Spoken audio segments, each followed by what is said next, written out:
Assalomu alaykum, hurmatli kuzatuvchilar. Men doktor Doston Murodovich, ortoped travmatologman. Hozirda Pediatek klinikasida faoliyatimni boshladim. Bugun sizlar bilan yassi oyoqlik haqida gaplashamiz. Yassi oyoqlik nima? Oyoq kaftida bo'ylama ko'ndalang yoy mavjud bo'ladi. Buning tekislashi yassi oyoqlik hisoblanadi. Va buning natijasida oyoqda tez toliqish, og'riq va turli xil ortopedik muammolar yuzaga keladi.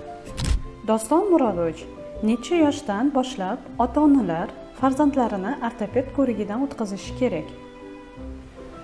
Bola tug'ilishi bilanoq ortoped ko'rigidan o'tadi. Lekin yassi oyoqlik 2-2,5 yoshdan boshlab shu diagnoz qo'yiladi. Chunki 2 yoshgacha bolaning muskul sistemasi, oyoqlardagi muskul sistemasi yaxshi rivojlanmagan bo'ladi. Tabiiy yassi holatda bo'ladi.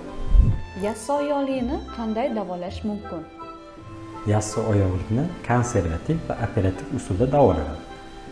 Konservativ usulda birinchi navbatda individual yasalgan ortopedik stelkalar, maxsus gimnastikalar, fizioterapiyalardan foydalanish mumkin va bundan tashqari massaj olsa bo'ladi.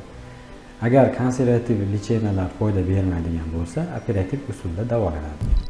Yassi oyoqlikni necha yoshgacha davolash mumkin? Yassi oyoqlik 3 yoshdan boshlab davolash choralari olib boriladi, 14 yoshgacha davom etadi. 14 yoshdan keyin esa davolash simptomatik tarzda olib boriladi. 14 yoshdan boshlab simptomatik davolash turlari yordam beradimi? Albatta, kasallikka kompleks yondashsa, natijaga erishish mumkin. Yassi oyoqlik jiddiy, lekin davosi bor muammo hisoblanadi. Kasallikni qancha erta aniqlasak, shuncha natijaga erishadi va jiddiy muammolar oldi olinadi. Agar sizda yoki farzandingizda shunday muammolar yuzaga kelayotgan bo'lsa, bizga murojaat qiling va bizni kuzatishda davom eting.